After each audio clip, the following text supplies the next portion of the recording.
അതായത് നിങ്ങൾ അങ്ങനെ പറയുമ്പോഴത്തേക്ക് സ്വാഭാവികമായിട്ടും ആൾക്കാർ ചിന്തിക്കുന്നത് അതൊരു വളരെ മോശമായിട്ടുള്ള ഒരു ഫോട്ടോ ആയിരിക്കാം, അല്ലെങ്കിൽ വേറെ ഏതെങ്കിലും തരത്തിലുള്ള ഫോട്ടോ ആയിരിക്കാം.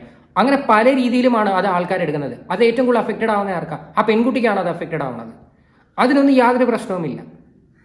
കഷ്ടം തന്നെ കേട്ടാ നിങ്ങളുടെ കാര്യം.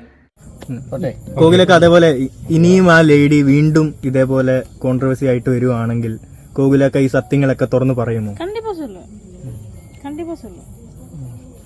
இது மாமாக்காக நான் இந்த வாட்டி சொல்லாம இருக்கேன். நெக்ஸ்ட் டைம் எதனா நான் பார்த்தேன்னா ஏதாவது வந்ததுன்னா கண்டிப்பா நான் சொல்லுவேன். അത് പിന്നെ അവരുടെ ജീവിതത്തിന് ബുദ്ധിമുട്ടായിരിക്കും. എന്തായാലും ബാലയുടെയും എലിസബത്തിന്റെയും ഈ ഒരു വിഷയം തീരുമെന്ന് എനിക്ക് തോന്നുന്നില്ല. ഇതൊരു സ്റ്റാർട്ടിങ് പോലെയാണ് എനിക്ക് തോന്നുന്നത്.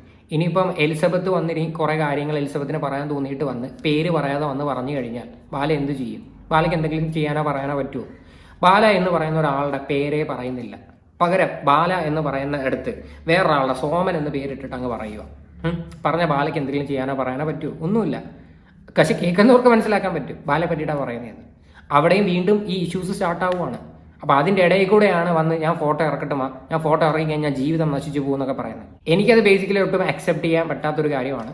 ഓക്കെ, അപ്പോൾ ഇത്രയൊക്കെ ഉള്ളൂ. അപ്പോൾ എന്തായാലും ഇതിനെക്കുറിച്ചിട്ടുള്ള നിങ്ങളുടെയൊക്കെ അഭിപ്രായങ്ങൾ എന്താണെന്ന് വെച്ചാൽ നിങ്ങൾ തീർച്ചയായിട്ടും കമൻറ്റ് ചെയ്യുക.